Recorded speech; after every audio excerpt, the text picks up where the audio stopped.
And hello, Hearts of Oak. Thanks so much for joining us once again. And it's great to have Brian Kennedy back with us again.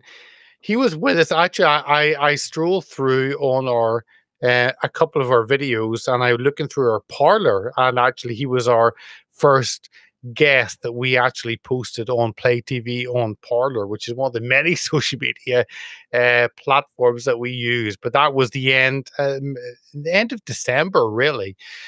So Brian, thanks so much for joining us once again, just over 3 months later when the world is very different. Well, thank you, Peter. It's great to be with you. Love Hearts of Oak. Everybody loves it that I know. Thank you for doing what you're doing. It's extremely important. Yeah, it's a much different world from 3 months ago. A lot of my friends said every day seemed like Christmas. For those first weeks after President Trump was inaugurated, and it is a very entertaining time in American politics. It's a serious time too. There's a lot going on, and President Trump is not sitting back and just watching what's going on. Every single day that he's introducing something new to try to make America great again, and that sounds kind of cliche, but in his mind, he's thinking hard about what does it take to make the American economy strong?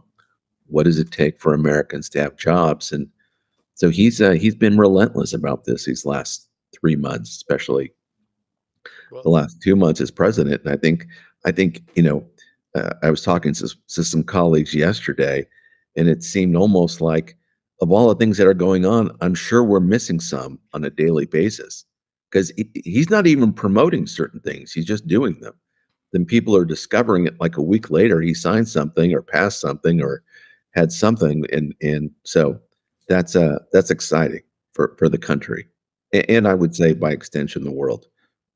no, absolutely. And we'll get onto that because what happens in the US has ripples across the world, Of course.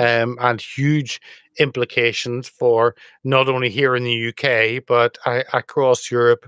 Um, and just as a side tip on technical side, Brana, I love having you on because the your your technical side is spot on. Your video, your audio is just bang on, and I love it whenever you have a guest on that actually. And you're someone who doesn't engage in the media side to one end, but on the other end, actually, it always works when we talk. So, Well, thank thank you you. for ticking those boxes. Thank you. Thank you. Well, I have a face made for radio, so anytime I'm on video, I have to do my best here. It always works. Always works. Your makeup department works wonders, Brian. It really Exactly. does. They started early, so But can I? So we are just in the UK. It's interesting because we have on Sky News, which was originally Rupert Maxwell's channel, connected with yeah. Fox News, and then got spun off and is now far away from any pro-American connection. But that has had a rolling ticker, 100 days of Trump. And it seems though every day in the UK, we are made aware of the increasing dangers of this individual with this rolling ticker, with the many podcasts on Sky News and the BBC are doing the same. I mean, what are your thoughts as an American before we delve into Right. the social side and the economic side, which has come out more recently, and the I guess the engaging in conflicts worldwide, and we'll touch on the Ukraine Right. Russia side. Yeah. But from your point of view as an American, how what's your perception on how the world has engaged and responded to President Trump? Yeah, it's a very interesting question because we Americans are pretty, in some ways, isolated from the rest of the world. We don't watch, we don't if someone says something happened in Europe, Americans don't typically care.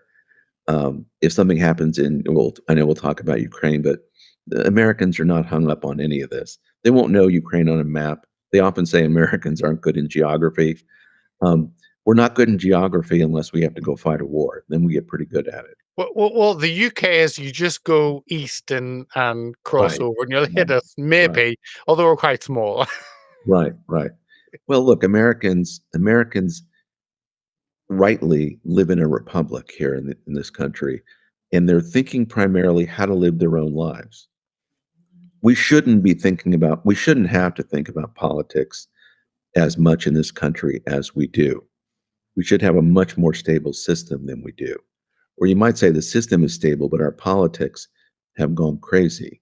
And I think Trump is going to have a certain stabilizing effect on that in this country. I think he's much more popular than people think in America.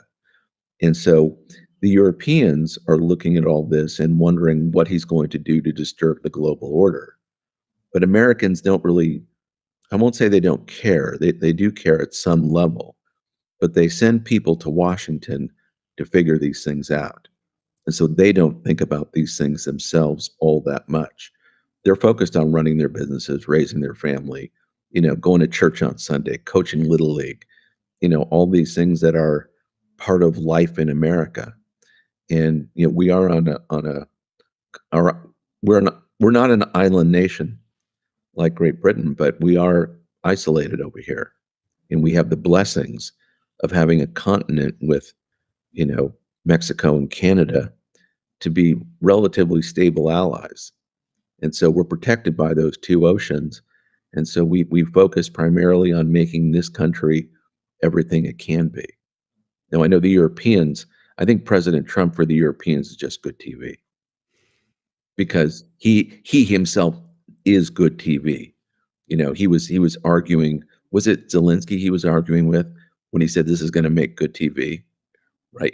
He's very self-conscious of these things and how this is going to play out. Nah, that's a real talent President Trump has, knowing how these things are going to play out, not only in America but around the world.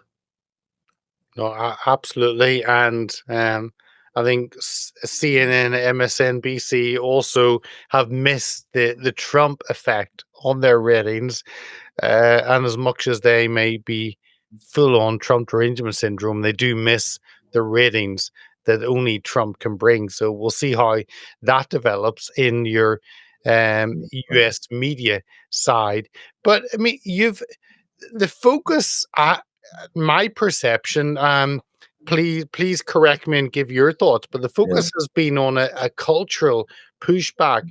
And that's before we get onto the economic side. But it's been a massive pushback on the cultural issues in terms of maybe in terms of gender, in terms of renaming areas around America, in terms of that, and that seems to have been the focus. Is that a fair perception on how Trump has hit the road? I know we're 100 days in. It seems like a lifetime, but maybe the first month or so, it does seem as though he's hit on those cultural issues that certainly resonate with individuals. Yeah, and I think those cultural issues were things that they're powerful indicators in society of the health of the country. Now, when he renames the Gulf of Mexico to the Gulf of America, that's just good, clean fun, right? That's just there's nothing too deep about that. He just wonders why the hell is that called Gulf of Mexico, not Gulf of America? When he And changed it, and has a sign up in the Oval Office behind right, him. right, right. It's just clean. It's good, clean fun. Okay, I can't. If the Mexicans want to call it Gulf of Mexico, knock yourself out. The big cultural things, though, you know, there's that saying that politics is downstream of culture. It's not. This is a mistake everybody makes. Andrew Breitbart said it, but other people said it before Andrew Breitbart. But our colleague Steve Bannon always mentions this, as do others. But he's wrong. He's wrong about that. And in this particular sense, that for Americans, we think about culture, we think of movies, we think of, maybe broad aspects of society. For the left, it's not about culture or politics. Everything is politics. Everything is politics. And they were recently pointing to Antonio Gramsci, the Italian communist, who made the point about, changing. If you change the culture, you'll set the political stage for a century. Something to that effect that Gramsci wrote. Well, think about it. Here's Gramsci, a political actor, not a cultural actor, saying that. So even though we somehow think politics is downstream of culture, the left thinks politics is going to shape culture for these people on the right. But in reality, it's all politics, always. It's all politics. And so we shouldn't be thinking about culture as something separate from politics. It's all politics. It shouldn't be necessarily, but it's all politics. In this country over the last decade, but really over the last 5 years, we've had this huge push, like on transgenderism. Where did that come from? Was that cultural? Was that something that had been happening in the culture over the last 20 years and then just manifest itself 5 years ago? Or did it come out of nowhere? And was it pushed politically by a group of people who had an agenda? And their agenda was not only to, I think, try to unite the left around this issue, but then to fundamentally alter how human beings live their lives and how they raise their children. And so you had this huge political push, not cultural push, but political push to turn children from boys into girls and vice versa. That was a political act by a small group of people. And they made a big, big mistake. They thought that that would unite the American left because the right would overreact somehow. It turned out Americans looked at that, left and right, and thought, that's insane. Boys are boys, girls are girls. Where did this come from? So they made a political error in trying to change how Americans live their lives. Now, I don't know in Europe if you have this huge push on transgenderism, but it's just so unnatural that in America, much of our political discussions over the last 4 years, and why President Trump is trying to fix that now, he says he's a common sense president engaged in a common sense revolution. Those so-called cultural things about transgenderism or the family or other broad things, he's really just trying to bring them back to common sense and reject this notion that modern science has foisted upon us, that somehow we can fundamentally change humanity through science. I Well, think COVID was partly that, but the transgender stuff is certainly that. no, and you mentioned Europe, but I mean, is that a failure of the US to look abroad? Because we've had the transgender movement probably started, from my understanding, in the Netherlands in the 90s, and then the UK took that on board. So it's been the Netherlands and the UK that have pushed this agenda, and we've had gender reassignment clinics for a 15 plus years operating under a Sure. quasi legal system. But that was coming. Is that I'm kind of want to get your thoughts on, is that a failure of the US to look abroad and see what is happening and to insulate the US from negative influences that are coming from elsewhere? Because we live in a globalist economy and these trends travel country to country. Yeah, it's a good observation. I don't know the answer. My guess is you can't insulate but just as you say, you can't really insulate Americans from bad ideas. Those bad ideas are going to happen. Um, it's just that it's not in very high percentages that this goes on even in Europe. It really takes something unusual happening in a society to try to turn your boys into girls through, castration and the use of chemicals to alter their bodies. That is so foreign to humanity that even though it was going on in Europe and people kind of knew about it, And there's always been some very small, part of that in the United States. The idea that it blew up and became so powerful here. I mean, in the 2020 election, all of a sudden, almost out of nowhere, it wasn't just Black Lives Matter, it was Black transgender lives matter. As if there was a somehow spike in violence against Black transgendered, men who were living as women. When of course everyone looked around and said, "Where did that come from?" As if they could just simply foist that upon us for political purposes.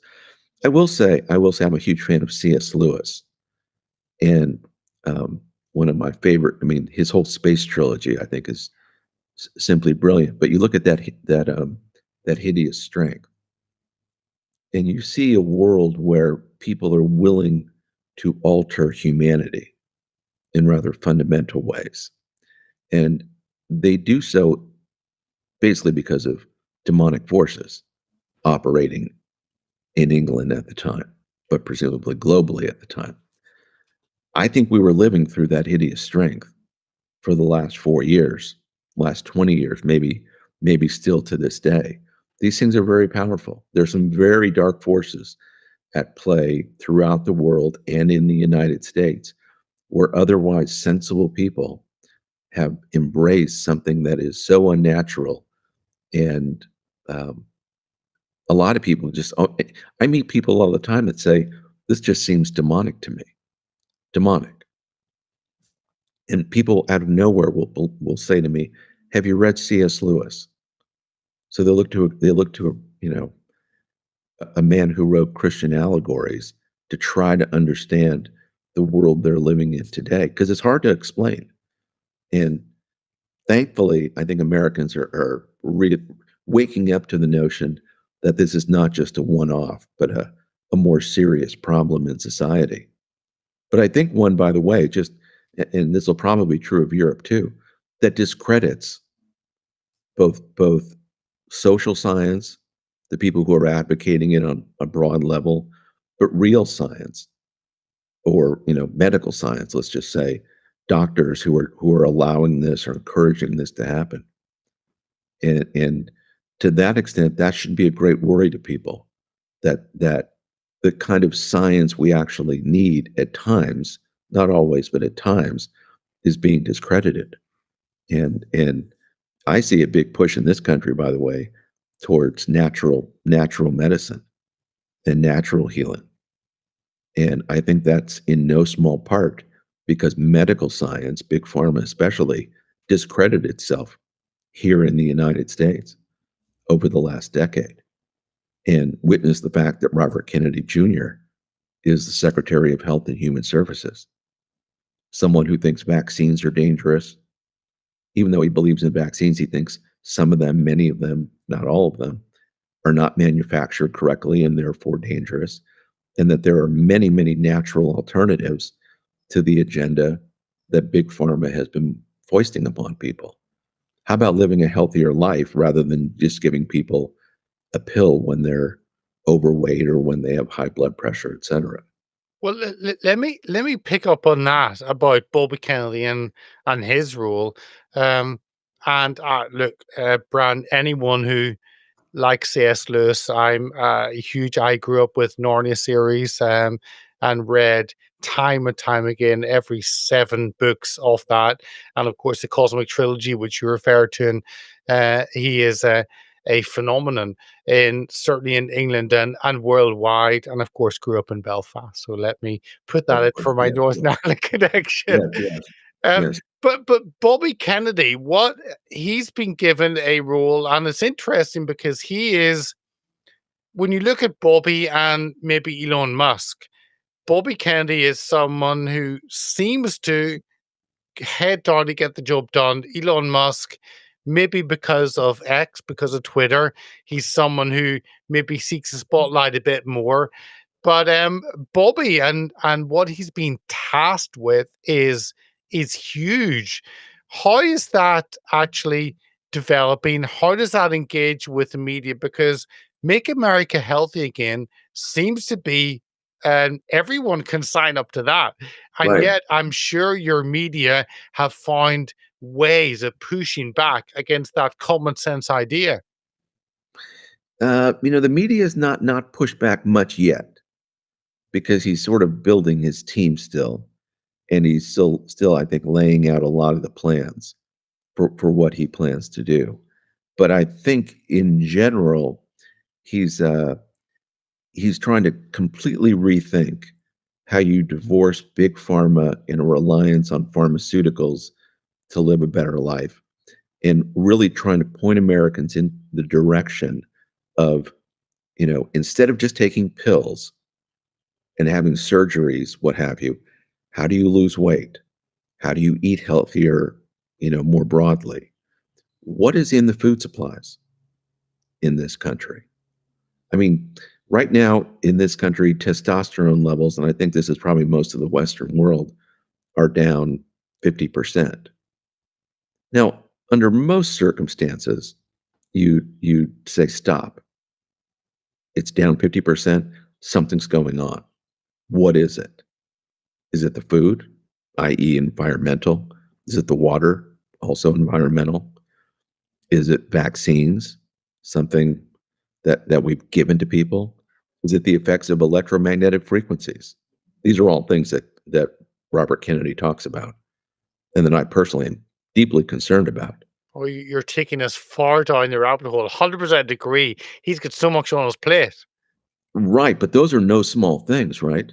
What goes in the water? Microplastics. And you kind of take some of these things for granted, and you'll think, well, well, no, this is actually, you know, what does it mean to live the good life? We want each human being in this world to live a good life. What does that start with? Starts with being a moral and decent person, but also one that's healthy enough to be able to provide for themselves and their family, and to have the sort of health and consciousness to understand what the good life is even all about. That I think is something that we have forgotten in this country, and I think in the West. I think Europe still has some concern and care when it comes to their food supplies, but I think not enough. All of us, not enough. And we have to be monitoring what goes in the water and what really is the effect of electromagnetic frequencies on the human body.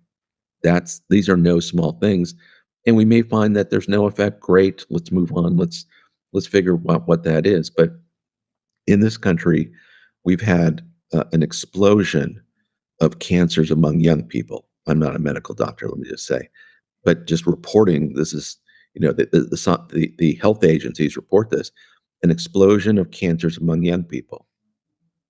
13-year-olds getting colon cancer. If there was one, you'd say, well, that was an anomaly. If you have two, just two, that's a problem, because these things don't happen to young people. Robert Kennedy is concerned about all these things. President Trump is concerned about all these things. So here's a guy in Trump who's a capitalist who everyone thinks is just about business and money and the bottom line. He appoints Robert Kennedy because President Trump wants you to live a good, healthy life.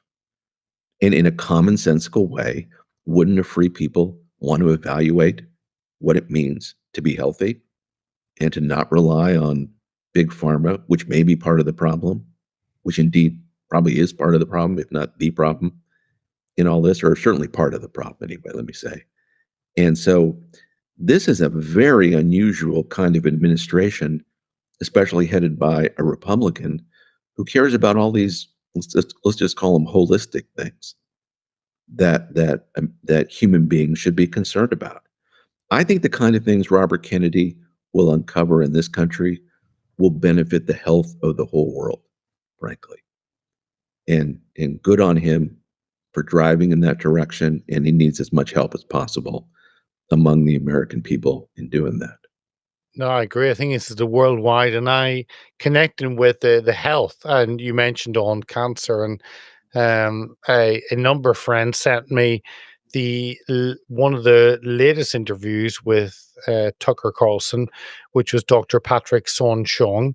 I think I've maybe pronounced that incorrectly, but he talks about making billions on cancer treatments, and he is saying where we are decades later, actually we are no better, and we are told that one in two of us will get cancer, and instead of just blasting our immune system to oblivion, maybe there is a different way. And I've really enjoyed his interview with Tucker, actually explaining actually what may be behind this and what may be the issues, and let's maybe think differently. Because again, we are drawn to an expert in a field, and with them saying, actually, maybe what we've done for decades is not correct. And to me, something like that is a huge opening to Bobby Kennedy, to Trump, to actually begin to ask questions of how the the health industry works, not necessarily for making people healthy, but actually keeping them contained in that sick cycle. That's what it seems to be. Yeah, no, that's a. I think it's Patrick Soon-Shiong, but I live in Los Angeles here, and he was a professor of health at UCLA in their medical school, and he invented these two cancer drugs and made billions of dollars. And among other things, he bought the I LA wish Times. I made billions of dollars or something Yeah, like I that. know, I know. Anyway, that's to the side. Next week we'll get to it. We'll get to that next week. But he also bought the LA Times, and is not a man of the right in any way, shape, or form. You'd probably say he was a man more of the left, or probably you'd say he's more of a scientist. Yeah. But it's interesting. You have Patrick Soon-Shiong, and you have Elon Musk, and they're both from South Africa, and they're both living now in the United States and prospering, becoming billionaires, and not really political men per se. Really, one Elon Musk, of course, an engineer, Sun Xiang, a doctor, medical scientist, and they both look at the world we're living in and they think, I mean, they're entrepreneurs and they're very talented, brilliant guys, but they're also looking at the world they're living in, which has given so much to them, and they think, man, this place is falling apart. Sun Xiang looks and says, Big Pharma they've got cancer treatment wrong. And the medical profession has rejected any alternative to what they've been doing for the past 30 years when it comes to cancer, and to any alternative to the big pharma agenda. And in that interview, which I thought was going to get much more attention, it should get a lot of attention. I'm really glad you brought it up, because here you have a guy who is not part of big pharma, not a conservative, a real medical scientist, saying this stuff is all wrong and we've got to fix it now. He offered to give all these alternative medicines to the Biden administration during COVID. They'd have none of it. He said he offered to give them to Obama.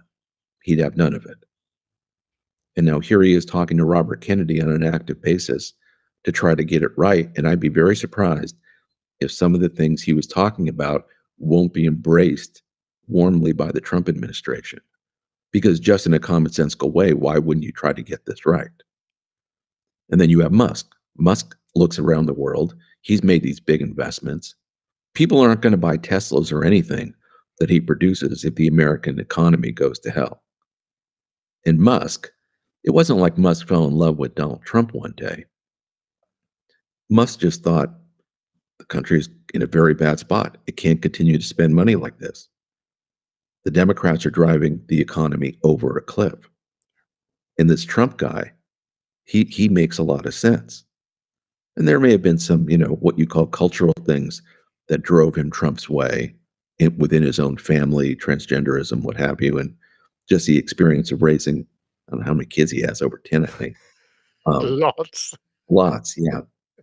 So he's free in many ways, apparently. But he looks and he thinks, we have a lot to get right. So that's kind of encouraging in a way, right? There's a can-do attitude among a certain kind of person. who are not just going to sit back and let these things destroy the country, that they're going to help get it right. So when you look at Robert Kennedy, I think he's going to be hearing from all sorts of really smart people on how to make this thing work. And the fact that he's looks the picture of health himself is a very encouraging thing, He is right? probably our most healthy health secretary you've ever had. Yeah, to as a 70-year-old to be ribbed as he is, it's wow. You look at that, It's but it should be encouraging for a lot of Americans. Lead ab- by example. I love it. No, it's great. absolutely, absolutely. Yeah. Can I want to ask you, and we talked before we aired on the economic side, on the trade side, and of course, a Sure. lot has happened. That we're half an hour into having a conversation, but I want to ask you about that and how you perceive it, because President Trump has talked about tariffs, which are reciprocal tariffs on what other nations have put on that. And I've watched the discussions in the US on Wall Street is in collapse. It's fallen by 3%. The world is ending. Well, tomorrow it'll bounce up by 2%, so it's irrelevant. But how do you perceive that? Because this is the first economic salvo really that Trump has done. Up to now, my perception anyway, it's been more cultural. And this is the first economic salvo. So do you see, is that a correct assessment? How do you see what's happened over the last few days? Yeah, the really encouraging thing is President Trump doesn't seem so worried about Wall Street and the stock market and it going up and down, and that he doesn't believe now it's his job. He never did, but he doesn't think it's his job to make sure the stock market keeps going straight up, that it can go up and down, that it's, it will fluctuate. He has had this one consistent idea, and that is it's very important for Americans to have jobs. That I won't say that's the beginning and the end of his economic policy, but pretty close. He wants you to have a good job so that you can raise a family with it. And what do you do when you do that? You spend money. You get all the money keeps going round and round and round. He's not saying you can't buy goods from other countries. He's just saying it'd be really good to make a lot of these things in the United States. And how do I encourage people to produce things again in the United States? And so America is a big country, and a lot of people see it as New York with its skyscrapers, and LA with its beaches, and Washington with its monuments, and Florida and South Beach and Miami and what have you, Palm Beach with where the president lives. And it looks like a very glamorous place. But you go around the rest of the country, and Maybe there's some forget about very Montana. well, Montana is beautiful in its own right, right? But it's never Montana's never been developed, right? It's a big, beautiful place, obviously. But you go to other parts of the country, parts of Chicago, parts of Detroit, parts of the industrial Midwest, big parts of the South, the American South, and you see very poor places, places where used to have manufacturing that don't anymore. And President Trump looks at that and he thinks, what about those people? They don't live in LA and they don't live in New York, and they're not going to be stockbrokers, and they're not going to be running hedge funds, and they're not going to be designing computer code to make new video games or to make new, operating systems for Apple. That's a pretty finite group of people. And so President Trump looks at that, and the tariffs are the first piece. He's signaling to the American entrepreneur, make things here. You'll have a fair shot to do it. We're gonna. It's not that so much we're protecting your industry, but we're going to give you a more level playing field in which to operate. You saw the high tariff on Vietnam. A lot of our clothes now come from Vietnam, a lot from China, of course, but a lot of the everyday t-shirts and stuff people wear coming from Vietnam, shirts, dresses, what have you, are coming from there. And so Could these things be produced in the United States? Absolutely. President Trump saying, with this tariff, you can now do that. Very encouraging in a lot of ways to American manufacturing. The second thing, which I think will get rolled out probably over the next 6 months, I hope, is his whole idea of freedom cities, which has been talked about only here and there. But the freedom cities are all about, again, big country. Let's build more cities. We have all this federal land. Let's not us build them, we the US government, but let us allow American entrepreneurs to build new cities. Now, what will happen then? People will move out of the big cities. They'll start new cities. Housing prices will be less. Presumably, they'll build nice communities where you can raise families, right? In the big, you see this happening already in Colorado and the West, California, Arizona, Texas, Florida. But find those places where Americans can spread out. Well, what kind of economy will that create? That'll create people building homes. Those are jobs. And with the homes being built, you'll need supermarkets. You'll need, you know, all the ancillary economic, you know, enterprises that help service any kind of city at its most basic level. And then with lower housing costs, because one of the key components to manufacturing are how much do you have to spend to employ people, and their biggest cost is housing.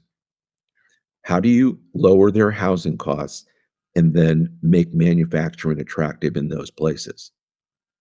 So a combination of the tariffs and building new cities and lowering the housing stock of the whole country, right? In theory, houses should stabilize in price, and in those areas where the new ones are being built, they should be pretty affordable. That's great for business. Great for business, great for young families, great for people who want to have kids, great for new immigrants who want to come be part of the American dream.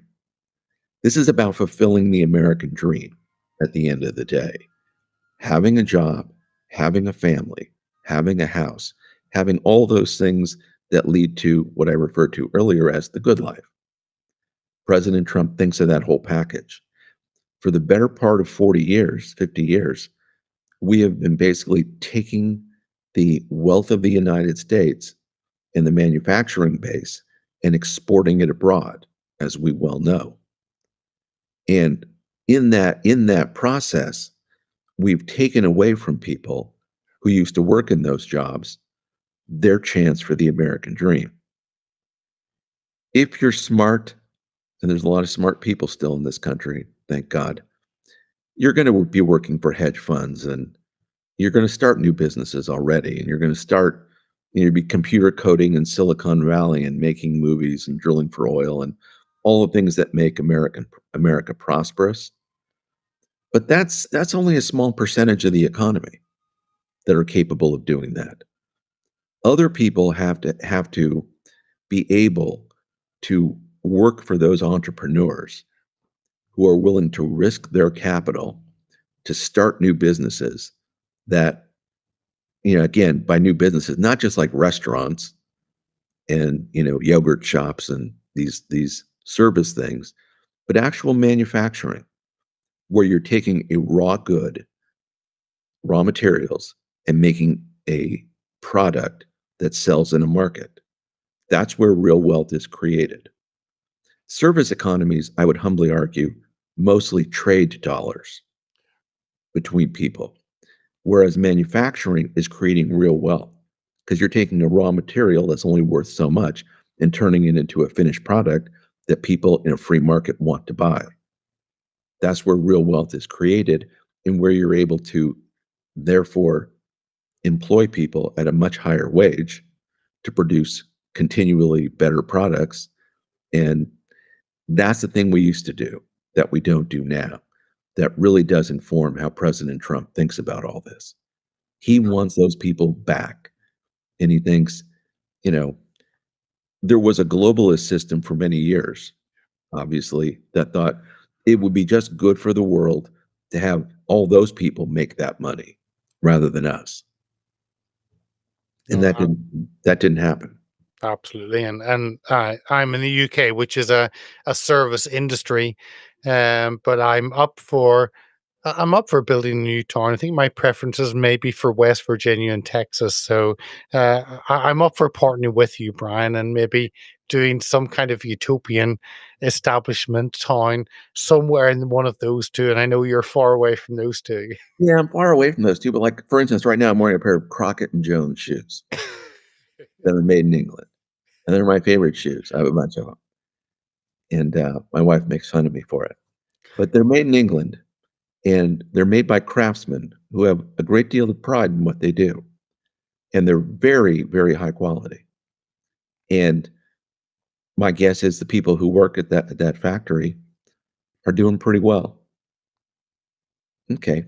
England used to do a lot of that. The Europeans used to do a lot of that. Americans used to do a lot of that. Okay. That would be a good thing to do again for America and the West.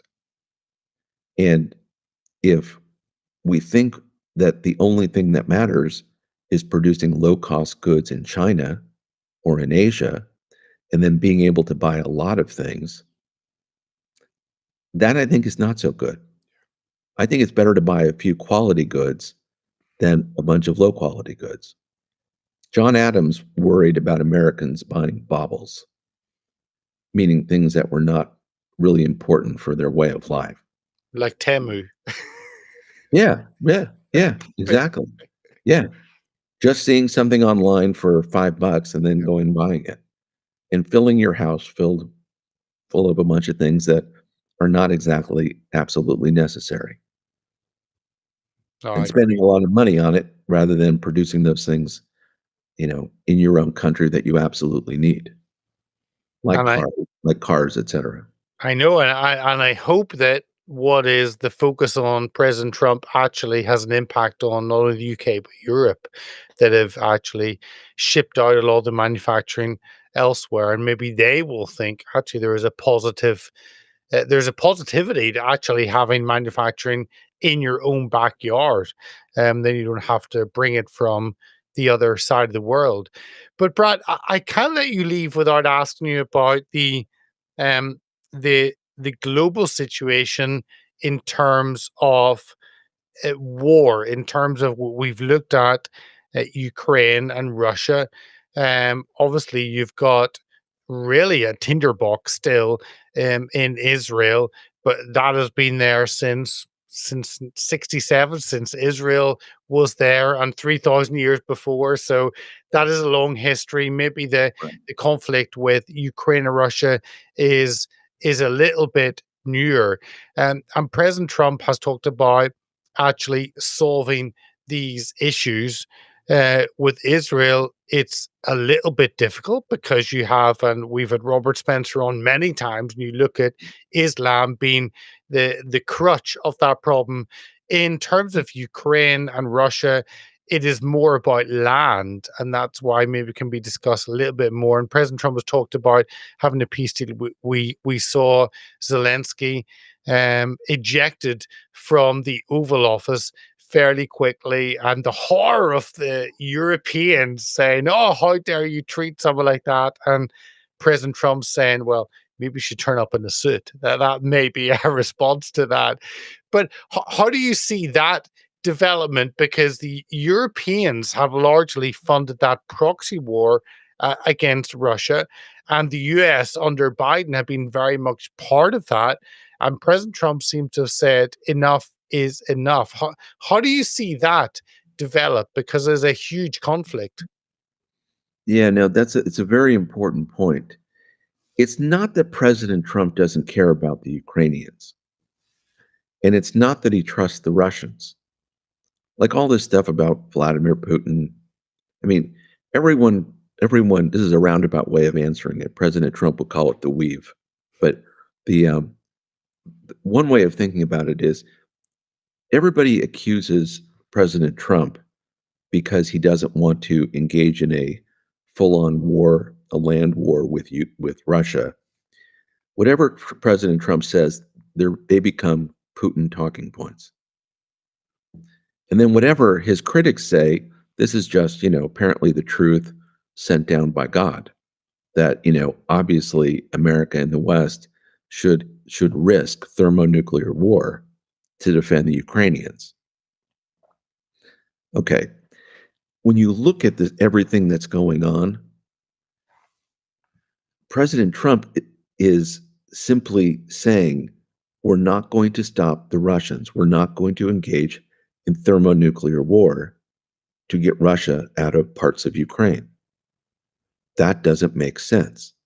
It doesn't make sense to risk World War III in the kinetic ways that are possible today. Now, he says that in part not because the Russians are at all admirable at anything they're doing. They're not. But he's partly saying America is not prepared. The state of our preparedness is nowhere near where it should be.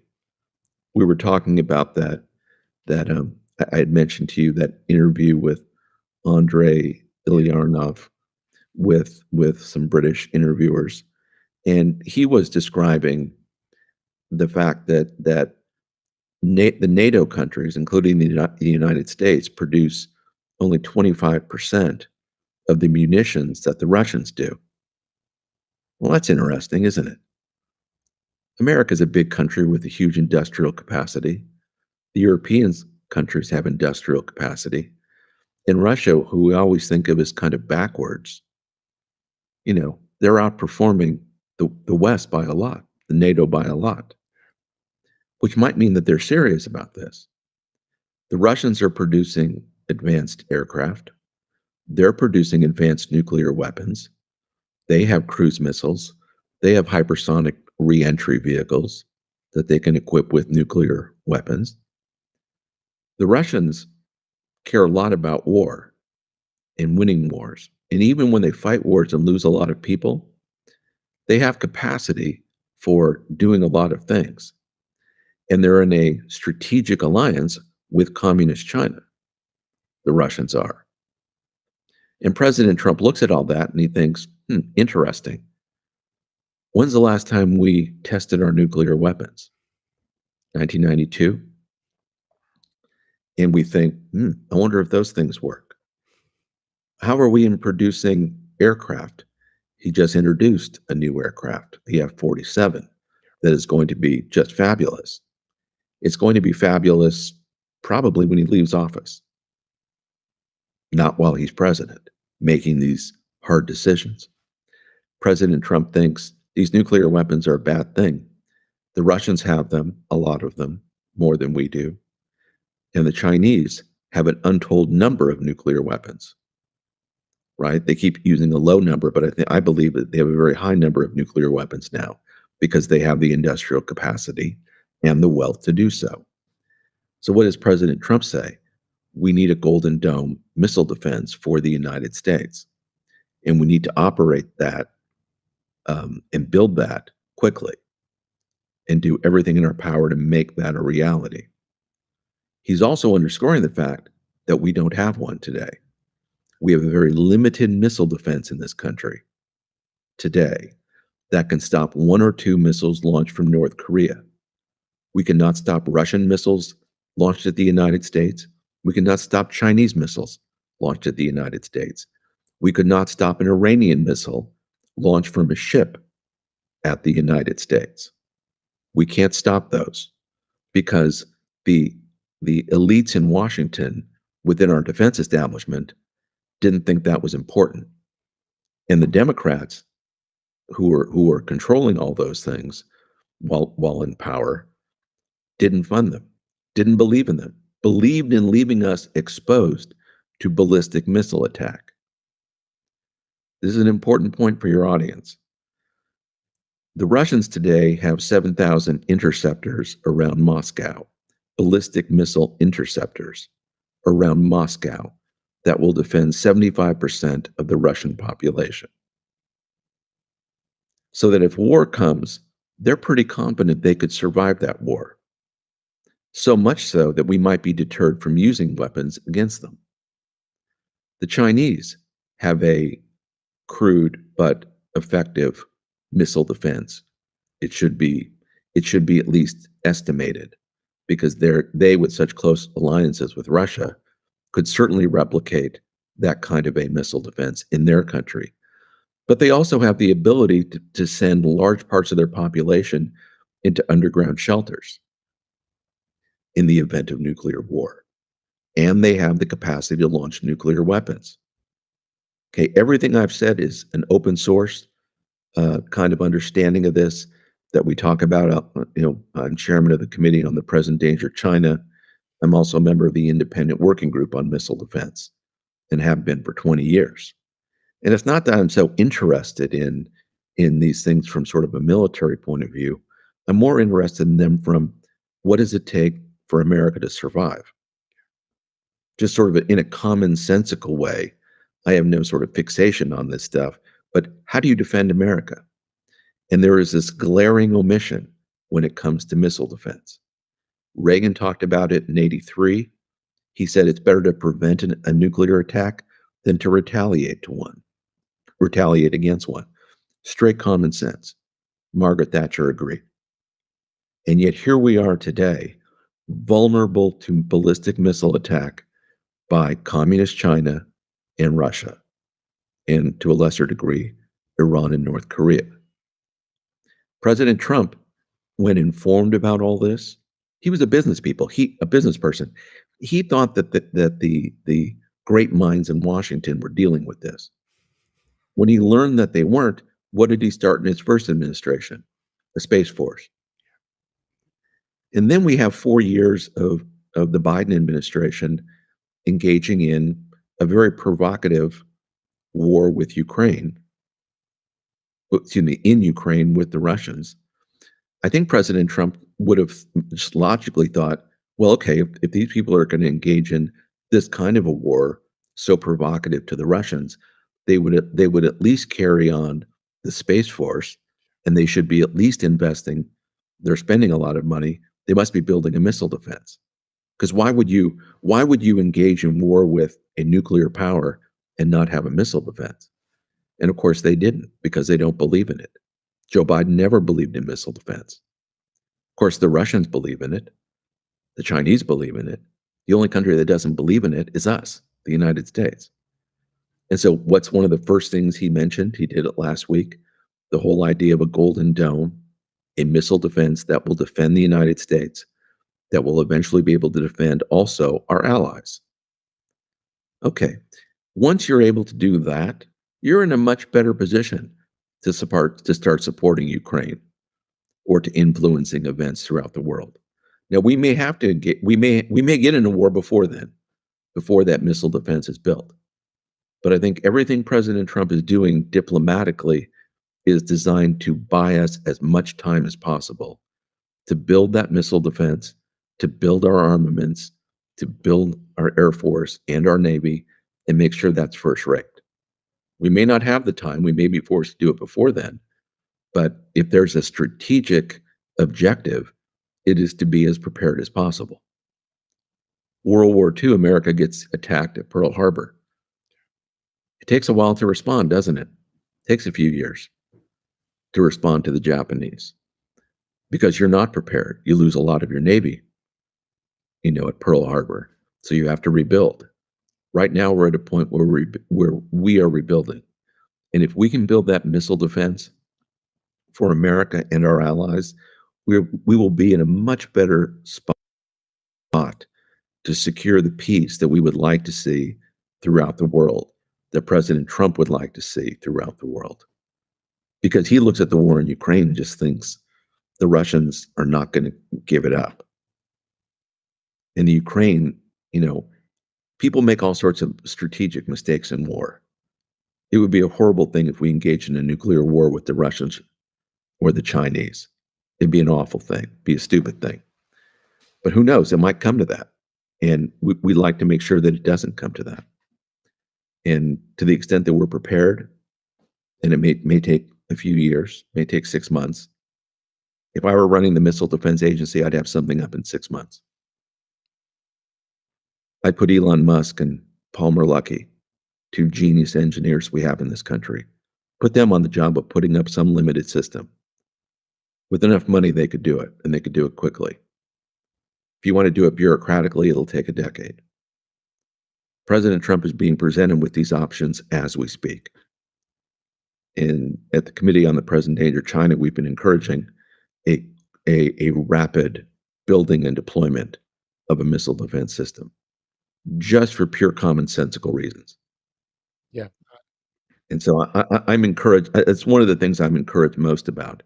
And we don't want Ukraine to be lost to the Russians. And we want the Russians to live in peace and harmony and with the goodwill of other nations. We'd like the same from the Chinese. It's just that the Russians and the Chinese aren't doing that today. And they're armed with nuclear weapons and advanced militaries. China has fifth generation aircraft. Yeah. There's we were talking about movies and shows and documentaries and these podcasts.